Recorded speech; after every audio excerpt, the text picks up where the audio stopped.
दोस्तों कई बार कोई एक ऐसी एडवाइस हमें मिल जाती है जो हमारी पूरी लाइफ बदल देती है और ऐसी ही एक एडवाइस मिली थी केसी नाइस्टैट को। केसी नाइस्टैट, जो लोग नहीं जानते, एक फेमस यूट्यूबर है with over 12 million subscribers on YouTube. KC Neistat ने जब यूट्यूब पे वीडियो अपलोड करने की शुरुआत करी थी तो शुरू में वो काफी डाउटफुल रहते थे about his success on YouTube. उनको हमेशा इस बात की चिंता सताती रहती कि वो यूट्यूब पे सक्सेस हो भी पाएंगे या फिर नहीं। तब उनके एक फ्रेंड जो कि खुद भी एक यूट्यूबर हैं, उन्होंने केसी को एक 3 वर्ड एडवाइस दी जिसने कि उनके यूट्यूब करियर का नक्शा ही बदल दिया। और वो 3 वर्ड एडवाइस थी जस्ट कीप अपलोडिंग। और केसी नाइस्टैट ने इस पे एक वीडियो भी बनाई है जिसका टाइटल है 3 words that got me 3 million subscribers. Casey उस वीडियो में बताते हैं कि कैसे एक 3 word advice just keep uploading ने उन्हें 3 मिलियन सब्सक्राइबर्स रीच करने में हेल्प करी और कैसे वो एक फेमस यूट्यूबर बने। और इन्हीं 3 वर्ड्स यानी कि जस्ट कीप अपलोडिंग से इंस्पायर्ड एक बुक भी है जिसका नाम है जस्ट कीप बाइंग। एंड इस बुक के ऑथर हैं निक मेजुली। निक भी लाइफ में अपने फाइनेंसेस को लेकर बहुत परेशान रहते थे। वो फाइनेंस के फील्ड में कुछ बड़ा करना चाहते थे, लेकिन ना तो उनको खुद फाइनेंस के बारे में कुछ नॉलेज था और ना ही उनका फैमिली बैकग्राउंड ऐसा था। इनफैक्ट उनके ग्रैंडफादर ने गैम्बलिंग में इंडल्ज होके अपनी लाइफ बर्बाद कर ली थी और उनके पेरेंट्स कॉलेज ड्रॉप आउट थे। तो ऐसे में उनको कौन सिखाता फाइनेंस के बारे में। सो निक के पास सिर्फ एक ही रास्ता था और वो था सेल्फ एजुकेशन का। निक ने यहाँ वहां से नॉलेज इकट्ठा करना शुरू कर दिया। निक कंटिन्यूअसली फाइनेंस रिलेटेड ब्लॉग्स पढ़ते, वीडियोस देखते और बुक्स रीड करते। एक दिन ऐसे ही यूट्यूब पे वीडियोस देखते हुए निक को केसी नाइस्टैट की 3 words that got me 3 million subscriber वाली वीडियो रेकमेंड हुई और निक के सारे फंडे इस वीडियो को देखने के बाद क्लियर हो गए। जस्ट कीप अपलोडिंग को उन्होंने जस्ट कीप बाइंग में बदल दिया और उन्होंने एक बात सीखी कि चाहे स्टॉक मार्केट अप हो या फिर डाउन हो, हमेशा खरीदते रहना चाहिए। यानी कि आउटकम की चिंता किए बिना just keep buying, because in the long run most of the markets ऊपर ही जाती हैं। अगर यूएस मार्केट की ही बात की जाए तो पिछले 100 सालों में यूएस की इकोनॉमी ने 2 वर्ल्ड वॉर्स देखी हैं, ग्रेट डिप्रेशन फेस किया है, 2008 का ग्रेट फाइनेंशियल क्राइसिस देखा है और ऐसे ही अनगिनत इवेंट्स यूएस इकोनॉमी ने देखे हैं। स्टिल यूएस मार्केट्स इन 100 सालों में 1,60,000% से इंक्रीज करी है और ऐसा हर एक मार्केट के साथ है एक्सेप्ट सम एक्सेप्शंस। सभी मार्केट्स ऊपर ही जाती हैं नो मैटर व्हाट। इसलिए जस्ट कीप बाइंग से बेटर फाइनेंशियल एडवाइस आपके लिए और कोई नहीं हो सकती, ऐसा ऑथर निक मेजुली का कहना है। और दोस्तों सिर्फ इतना ही नहीं, निक ने एक बुक भी लिखी जस्ट कीप बाइंग, जो कि काफी जल्दी काफी फेमस हो गई बिकॉज इस बुक का जो कंटेंट है वो काफी सिंपल है और इससे हम फाइनेंशियल जर्नी को इजीली प्लान कर सकते हैं। सो आज की इस वीडियो में मैं इस बुक से सीखे कुछ लेसन्स को ब्रीफली आपके साथ शेयर करूंगा और बिलीव मी, ये लेसन्स आपकी फाइनेंशियल जर्नी को एकदम सिंपल और ईजी बना देंगे। सो स्टार्ट करते हैं with lesson number 1, which is to save और टू इन्वेस्ट। यानी कि सेव करें या इन्वेस्ट करें, ये डिसीजन डिपेंड करेगा इस बात पे कि आप कितने पैसे अर्न करते हो। अगर आपकी इनकम कम है और आप साल के बस 2000 रुपए ही इन्वेस्ट कर पाते हो तो फिर चाहे आपको 20% के सुपरस्टार रिटर्न ही क्यों ना मिले, आप फाइनेंशियल फ्रीडम किसी भी हाल में नहीं ले पाओगे। ज्यादा बेहतर होगा कि आप पहले अपनी इनकम को इंक्रीज करें, इससे आप ज्यादा सेव कर पाओगे और फिर ज्यादा इन्वेस्ट भी कर पाओगे। और जब आपकी इन्वेस्टमेंट एसेट्स ग्रो होने लगे तब आप फोकस करिएगा इन्वेस्टमेंट डिसीजंस पे। लेसन नंबर 2 है कि हमें खर्चों को कम करना चाहिए या फिर इनकम को बढ़ाना चाहिए। तो दोस्तों इस पॉइंट को हम समझेंगे 2 दोस्तों की मदद से।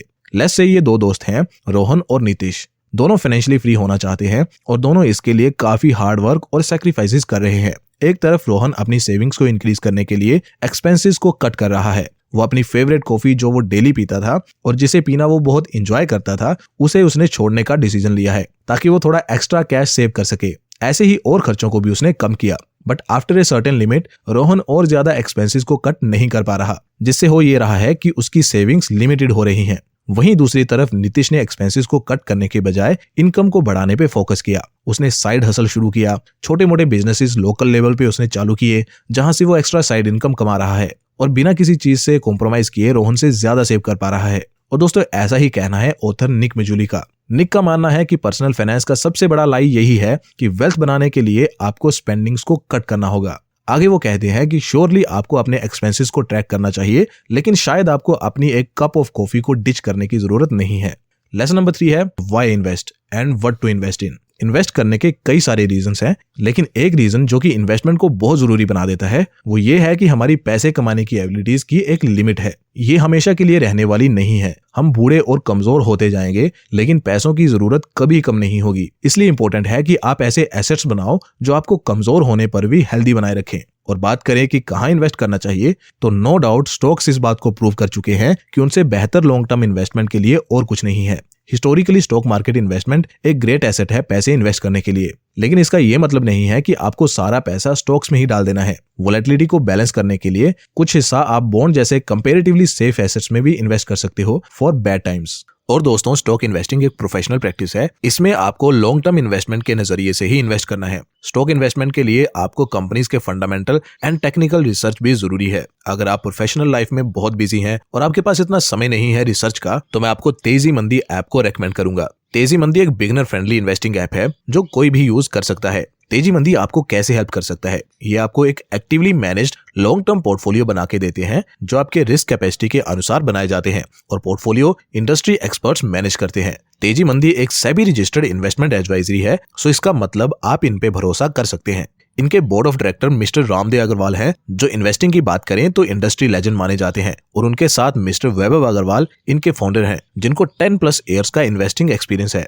तेजी मंदी आपको 2 पोर्टफोलियो का ऑप्शन देता है, एक फ्लैगशिप जिसमें बैलेंस्ड अप्रोच है और दूसरा मल्टीप्लायर जिसमें मल्टी बैगर अप्रोच है। और इनके पोर्टफोलियो ने तो कई बार निफ्टी 500 को भी आउटफॉर्म किया है, जहां फ्लैगशिप ने 30+% के रिटर्न्स दिए हैं और मल्टीप्लायर ने 35+% के रिटर्न्स दिए हैं। ये आपके पोर्टफोलियो को अप टू डेट भी रखते हैं रीबैलेंस के जरिए, ताकि आपके पोर्टफोलियो में ग्रोथ आती रहे एंड आपका पोर्टफोलियो स्ट्रॉन्ग बना रहे। ये एक फ्लैट फी मॉडल पे काम करते हैं, मतलब चाहे आप 25,000 का इन्वेस्ट करें या 25 लाख का, इनकी फीस सेम ही रहेगी और ना कोई एक्स्ट्रा फीस चार्ज होगी। इस ऐप को डाउनलोड करके आप भी अपनी इन्वेस्टमेंट जर्नी शुरू कर सकते हैं। लिंक मैंने डिस्क्रिप्शन में दे दिया है, सो यार डू चेक दैट आउट। दोस्तों, नेक्स्ट लेसन है when can we retire. Retirement के लिए हम जाने माने फाइनेंशियल एडवाइजर विलियम वैगन्स के 4% रूल को फॉलो करेंगे।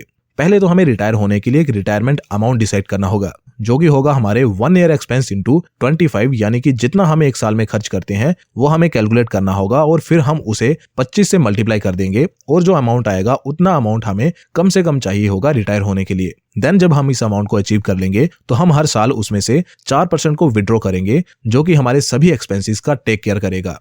तो अगर मैं करंटली 4 लाख रुपए के सालाना खर्च पे लिव ऑन कर रहा हूं, तो 4 लाख इंटू 25 हुए 1 करोड़, यानी कि मुझे 1 करोड़ रुपए का पोर्टफोलियो चाहिए होगा रिटायर होने के लिए। वंस मैं ये गोल अचीव कर लूंगा, देन मैं एवरी ईयर इन 1 करोड़ में से 4% विड्रॉ करूंगा, जो कि इक्वल होंगे 4 लाख रुपए के।